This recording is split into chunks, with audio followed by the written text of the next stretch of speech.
Amis motards, bonjour, je vous présente la Moto Guzzi V9 Bobber de 2017. Son moteur est un bicylindre en V avec un angle de 90 degrés en latéral. Il fait 853 cm3, développe une puissance de 55 chevaux et un couple de 6,2 m/kg à 3000 tours minute. L'alimentation se fait par injection et il est secondé par une boîte 6 rapports.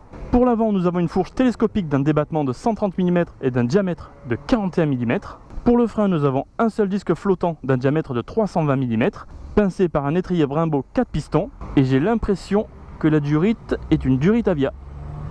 Et pour le pneu, nous sommes en 16 par 130. Pour l'arrière, nous avons deux amortisseurs d'un débattement de 97 mm, réglables en précharge grâce à ces molettes. Pour le frein, nous avons un disque de 260 mm, pincé par un étrier double piston, et la transmission finale se fait par cardan. Et le pneu est un 16 par 150. Cette V9 est bridable en A2, elle pèse 200 kg tout plein fait, elle a un réservoir de 15 litres et une hauteur de selle de 770 mm. Hop. Nous avons un guidon extérieur à 84 cm et en hauteur il est à 107 cm. Et nous avons une selle hyper étroite de 16 cm. La selle me semble très confortable, j'ai les deux pieds posés à plat sans problème. Mon buste est légèrement, mais très légèrement en avant, les bras tendus, donc la position va être pas mal. Pour les commandes, le levier de frein n'est pas réglable, l'embrayage se fait à câble et n'est pas réglable non plus, mais les leviers ne sont pas très loin, donc pour les petites mains, il n'y aura pas de souci. À droite, nous avons warning coupe-circuit démarreur, à gauche, nous avons le défilement des modes sur le compteur, les clignotants, le klaxon et le bouton qui désactive ou active le traction control. Petite parenthèse, l'injection est très discrète. Pour le compteur, nous avons les deux voyants Traction Control et ABS qui s'allument en cas de déclenchement. Nous avons plein phare, clignotant, voyant de réserve, neutre, problème moteur. Et celui-ci, c'est le passage de rapport. Il n'y a pas de contour, mais quand il s'allume, il faut passer la vitesse supérieure. Pour le petit écran digital, nous avons ce petit bouton qui va de haut en bas, en fonction du sens qu'on veut faire défiler les modes. Il y a le rapport de boîte engagé, l'heure, la vitesse moyenne, la consommation moyenne, la consommation instantanée, la température, le traction control, kilomètre journalier 1, kilomètre journalier 2 et kilométrage total. Il est maintenant temps de la démarrer. J'adore, j'adore. Vous avez vu comme ça vibre? Regardez-moi ça. Énorme.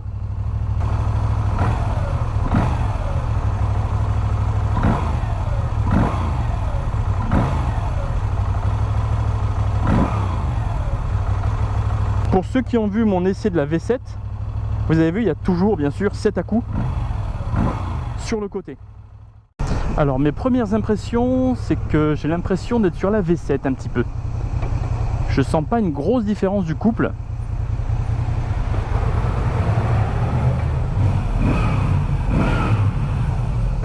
Le son est assez feutré aussi.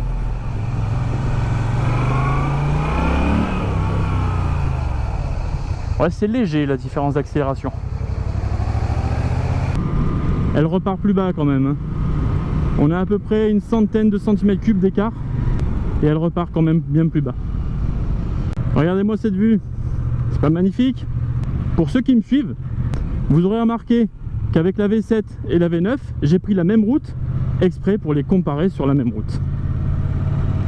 Pour ceux qui ne connaissent pas cette motorisation du bicylindre en latéral, je vais vous montrer comme sur la V7 et la BMW 90R. Lorsque je mets des petits coups d'accélérateur dans le vide, il y a la moto qui part un petit peu sur le côté, qui donne un à-coup sur le côté. C'est le temps que les pistons s'équilibrent et c'est assez fun comme sensation, vraiment fun. Le petit arrêt syndical pour vous montrer la vue. Et c'est reparti.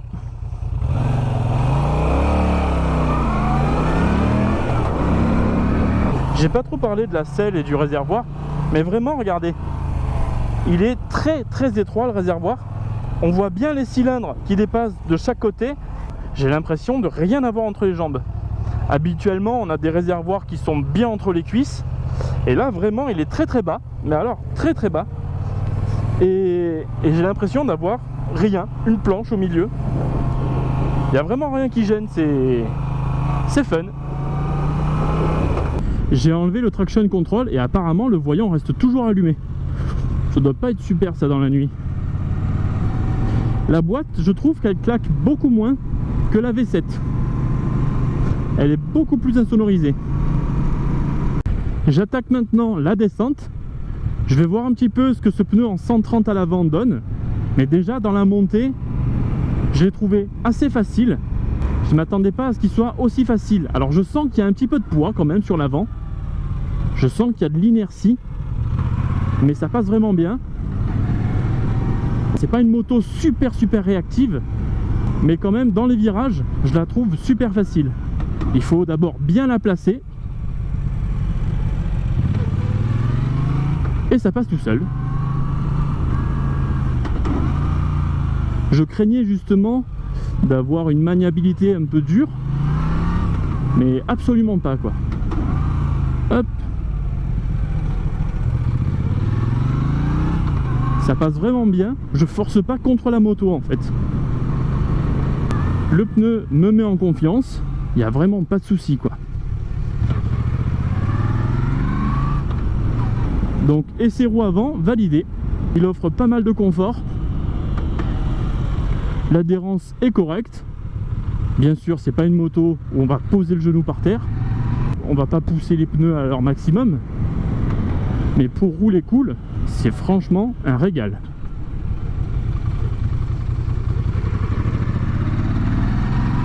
Le frein est un petit peu mou, mais vraiment la réactivité est là quoi. Hein.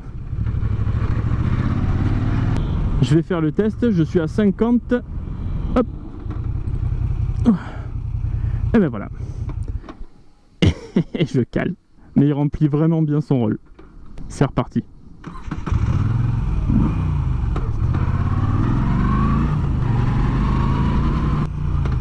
Je pense que c'est le cardan qui claque. Écoutez. Dès que j'embraye, dès que je passe un rapport, il y a un petit claquement qui se fait. Vous voyez, dès que je passe la vitesse, ça claque même en rétrogradant. Si je relâche l'embrayage avant d'accélérer, ça va pas claquer.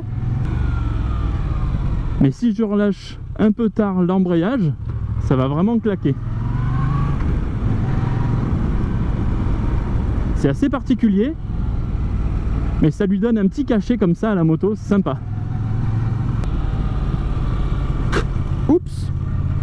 Alors ça c'était un cale-pied. Les cale-pieds je trouve qu'ils sont facilement touchables. Hop, là j'ai touché le droite. Hop, là c'est le gauche. Ouh là là, là c'est le droite. Là c'est le gauche. Vous avez vu? Bon, on touche quand même très facilement les cale-pieds. Hein. Là j'ai rien fait, hein. J'étais à 30 km/h.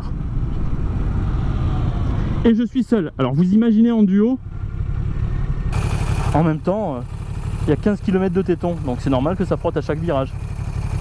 En tout cas, la selle, comme je disais tout à l'heure, elle est très confortable. Un bon petit canapé. Le moteur offre de très bonnes vibrations dans les cale-pieds, dans la selle, dans le guidon. Et c'est vraiment pas des vibrations parasites. C'est des vibrations assez douces quand même. J'ai une petite impression d'avoir perdu un peu d'angle de braquage par rapport à la V7. Parce qu'on a une fourche quand même un peu plus large par rapport au pneu de 130. On va voir ce que ça donne en demi-tour. Là je suis à fond.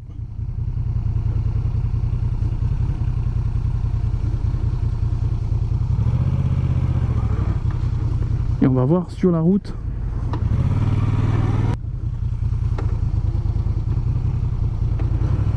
Non, ça va encore. Hein.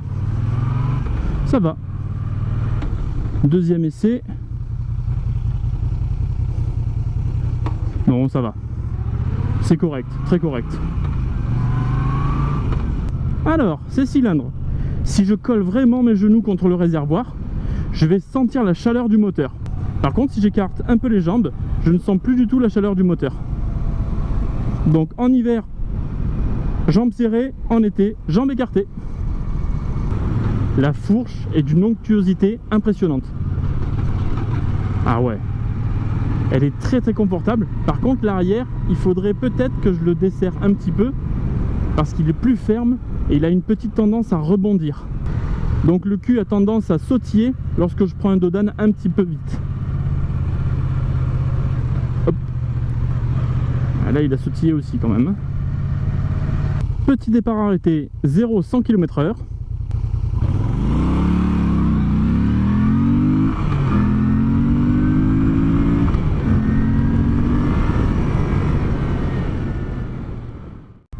Les rétros sont simples, mais offrent une assez bonne visibilité de chaque côté, donc nickel. Alors les cale-pieds sont bien placés quand on roule, mais vous voyez quand je m'arrête, ils tombent direct sur les jambes, donc en fait c'est une question d'habitude, il faut mettre les pieds derrière. Les débuts, quand on veut s'arrêter, les cale-pieds ont une tendance à nous gêner quoi. Regardez, là je vais m'arrêter. Et là, je veux poser les pieds. Et je m'aperçois que les cale-pieds tombent bien en face de mes jambes. Alors c'est peut-être moi qui suis mal taillé, hein. Mais il faudra prendre l'habitude de mettre les pieds en arrière. Et là vraiment, là ça gêne plus là. Pour ce coup des cylindres que je parlais tout à l'heure, moi je suis pas très grand déjà. Et vous voyez le genou où il arrive. Pourtant je suis au fond de la selle. Et mon genou arrive sur le cylindre. Je pense que les grands vont être vraiment dérangés par ces cylindres. C'est possible. Ça tombe bien que ce soit fluide ici. Je vais voir un petit peu comment elle se comporte en faufilage. Hop. Tac. Ça va encore, l'angle de braquage, il est vraiment sympa au final. Elle n'est pas prévue pour l'arsouille, ça c'est sûr. Il n'y a qu'à la regarder pour s'en apercevoir. Mais je vais un petit peu taper dedans pour voir ce que ça donne. Le voyant est rouge.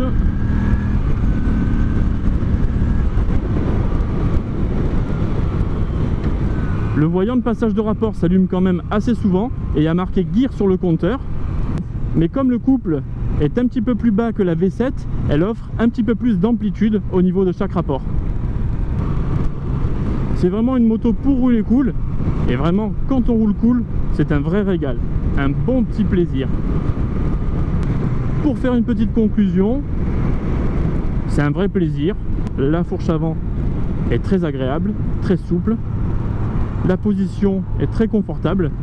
Le freinage est présent. Ni trop, ni pas assez.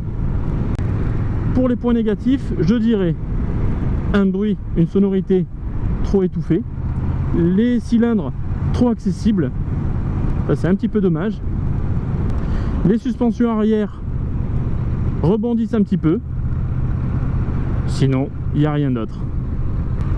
Je remercie encore une fois la concession Squadra Moto de Toulon. Merci Stéphane, t'es un gars au top. Pour nous, je vous dis à bientôt dans un prochain test. Si tu as aimé ce test, n'hésite pas à mettre un pouce bleu, un commentaire ou à t'abonner, ça fait toujours plaisir et c'est encourageant pour continuer. Il y aura plein d'autres tests. J'ai pas encore trop parlé de ça, mais j'ai une page Facebook pour me suivre au quotidien sur mes essais. N'hésitez pas à vous abonner. Et je vous dis à bientôt. Ciao!